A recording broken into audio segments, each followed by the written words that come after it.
Hi, welcome to variation 11. This variation combines different bowings, so it's a good idea to practice them separately to get completely used to them. I like practicing them in scales because it also improves my scale technique as well, so I would recommend to practice them in scales. The first figure we have, which is the first 8 bars, you have a dotted quarter note and 3/8 notes played in spiccato. So the first thing you need to do is be quite clear about how you divide the bow. For the dotted quarter note, you start at the frog and play the dotted quarter note until just below the middle, and then in the 3/8 notes you have to travel back to the frog, which means that the spiccato notes, the up bows, you're traveling in the air a little bit further than with the down bow in order to reach the frog. So I'll show you really slowly once to make sure you understand it. You have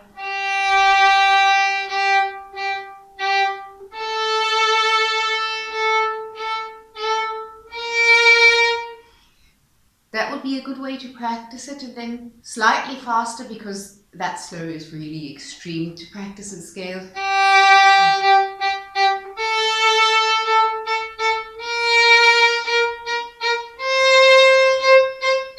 By practicing that in scales, you will get completely used to that bowing.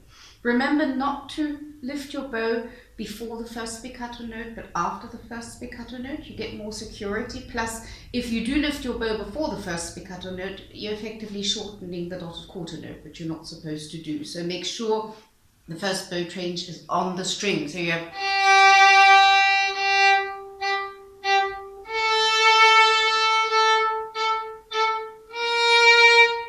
So that's the one figure we're dealing with. The other figure has 16th notes combined with spiccato. Now, in this variation, the 16th notes are quite fast, so it's certainly very good to practice just those in scales. Remember, for the 16th notes, they are not spiccato, so you need a good contact with the string with your bow. So practice just 16th notes in scales.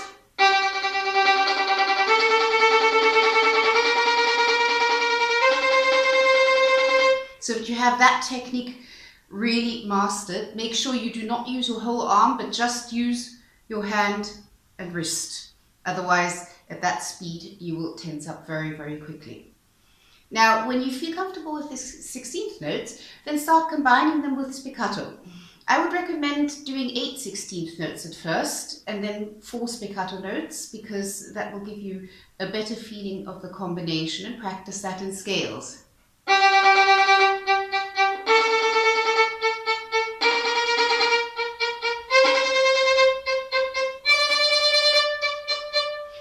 Now notice that for the 16th notes, which are on the string, I drop my wrist in order to get a bit more weight to the bow, and for the spiccato, I lift my wrist so that the bow is light for the spiccato. I'll show you slightly exaggerated. You have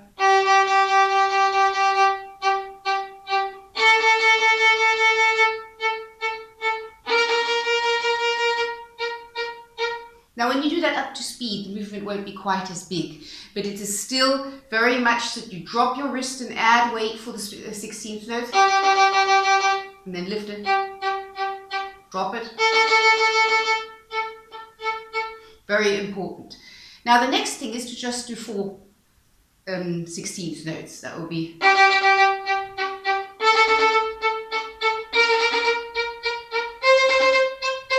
so that you get completely used to that before you start working at the variation. When you practice this variation, it is very, very important to be clear about the bow division, because we have different figures, and those different figures are also with different dynamics. So it is important to play them at the best suitable part of the bow, otherwise they simply won't work.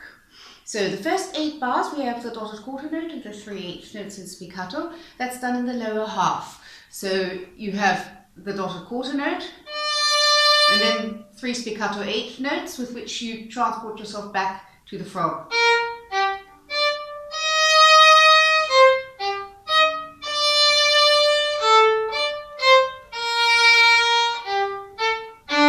Remember not to lift your bow before the first spiccato note, but after the first spiccato note.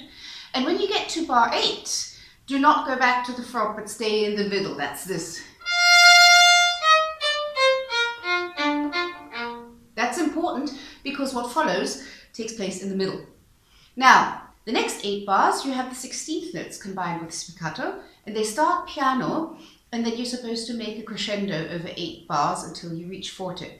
In order to do that, what you do is you start in the middle and you wander slightly towards the frog with each bar, because that makes the bow heavier and the crescendo will happen on its own. So the first figure you actually do in the middle, and then you go slightly more to the frog.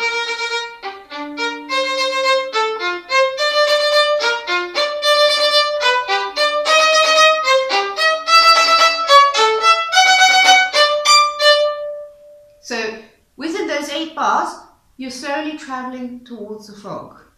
Depending on how fast you play this variation, if you play it very fast, don't go all the way to the frog because you will have too much weight to carry. So depending on the tempo you use, you have to slightly adjust that. Now, the next part, the last 8 bars, are the same figure as we have in the first 8 bars, but the difference is that it's not mezzo forte, but it's piano. And you have a subito piano, so you have the forte before, you have, and then subito piano. So the important thing to get the subito piano is to bring the bow to the fingerboard a little bit more, so you will basically get the piano without it being too difficult. So you have fingerboard. Travel towards the middle and then continue the figure in the middle. Do not travel back to the frog in order to be able to play it piano.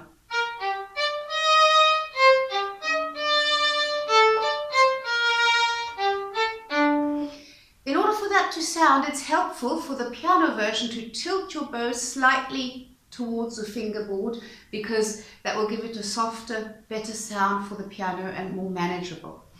This variation is a very good example of bow division actually taking care of the dynamics for you. So be very careful with your bow division and make sure you get that very exact.